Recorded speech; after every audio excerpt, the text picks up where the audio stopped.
വാഗ്ദാനങ്ങൾ വാരിക്കോരിയുള്ള പ്രകടന പത്രിക LDF പുറത്തിറക്കിയപ്പോൾ UDFും വാഗ്ദാനങ്ങൾ വാരിക്കോരി തന്നെയാണ്. നേരത്തെ പ്രഖ്യാപിച്ചിരുന്ന രാഹുൽ ഗാന്ധി പ്രഖ്യാപിച്ച ആ 5 ഗ്യാരണ്ടികൾ ഊന്നിയുള്ള പ്രഖ്യാപനമാണ് UDF പ്രകടന പത്രികയുടെ കാതൽ.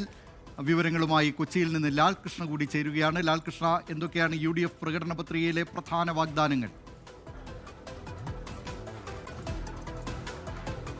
സ്ത്രീ സംരക്ഷണം, ആരോഗ്യം, വിദ്യാഭ്യാസം എന്നീ മേഖലകളിൽ ഊന്നൽ നൽകിക്കൊണ്ടായിരുന്നു UDFിൻ്റെ പ്രകടന പത്രികയുള്ളത്. നേരത്തെ ഉണ്ടായിരുന്ന ലൈഫ് മിഷൻ പദ്ധതിയെ പുനരുജ്ജീവിപ്പിക്കും എന്ന് പറയുന്നതിൻ്റെ കൂട്ടത്തിൽ എടുത്തു പറഞ്ഞ പ്രധാനപ്പെട്ട കാര്യം എന്ന് പറയുന്നത് സാമ്പത്തിക ബാധ്യത എന്ന രീതിയിൽ കണക്കാക്കുന്നതിന് പകരം ഓരോ വിഭാഗങ്ങളെയും അടിസ്ഥാനമാക്കി അവർക്കുതകുന്ന രീതിയിൽ ആ പദ്ധതിയെ വിഭാവനം ചെയ്യും എന്നുള്ളതാണ് പ്രധാനമായിട്ടും UDF പറയുന്നത്. മത്സ്യബന്ധന മേഖലയ്ക്കടക്കം പ്രത്യേക ഊന്നൽ നൽകും എന്നതിനോടൊപ്പം കോളേജ് ക്യാമ്പസുകളിൽ നടക്കുന്ന റാഗിങ്ങിനെ മുക്തമാക്കാൻ വേണ്ടിയിട്ടുള്ള പദ്ധതി, അതോടൊപ്പം ലഹരിയെ അതിൻ്റെ കോറിൽ ചെന്ന് കണ്ടെത്തി അതിനെ ഇല്ലാതാക്കി ലഹരി മുക്തമായ ഒരു കേരളം എന്ന പദ്ധതി വിഭാവനം ചെയ്യും എന്നുള്ളതാണ് പ്രധാന പ്രഖ്യാപനങ്ങൾ.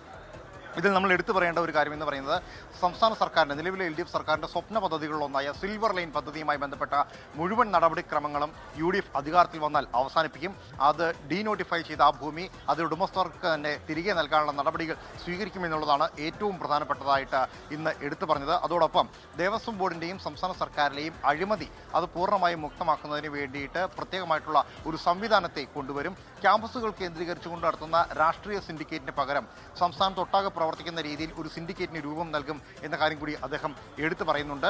മത്സ്യബന്ധനത്തിന് പോകുന്ന തൊഴിലാളികൾക്ക് വേണ്ടിയുള്ള സബ്സിഡി അടക്കമുള്ള കാര്യങ്ങളിലും പ്രത്യേക ശ്രദ്ധ പുലർത്തും എന്നീ കാര്യങ്ങൾ പറഞ്ഞുകൊണ്ട് സമഗ്ര മേഖലയെയും പ്രതിനിധീകരിച്ചുകൊണ്ടുള്ള ഒരു റിപ്പോർട്ടാണ് 2.5 വർഷം മുമ്പ് തുടങ്ങിയ പദ്ധതികളുടെ ഭാഗമായിട്ട് തയ്യാറാക്കിയിരിക്കുന്നത് എന്നുള്ളതാണ് VD സതീശൻ പറഞ്ഞു വച്ചിരിക്കുന്നത്. മാത്രമല്ല, നേരത്തെ പ്രഖ്യാപിച്ച 5 പദ്ധതികളിൽ പോലും പ്രത്യേക ഊന്നൽ നൽകിക്കൊണ്ട് മുന്നോട്ട് പോകുമെന്നൊരു കാര്യം കൂടി ഉറപ്പാക്കുന്നുണ്ട് UDF.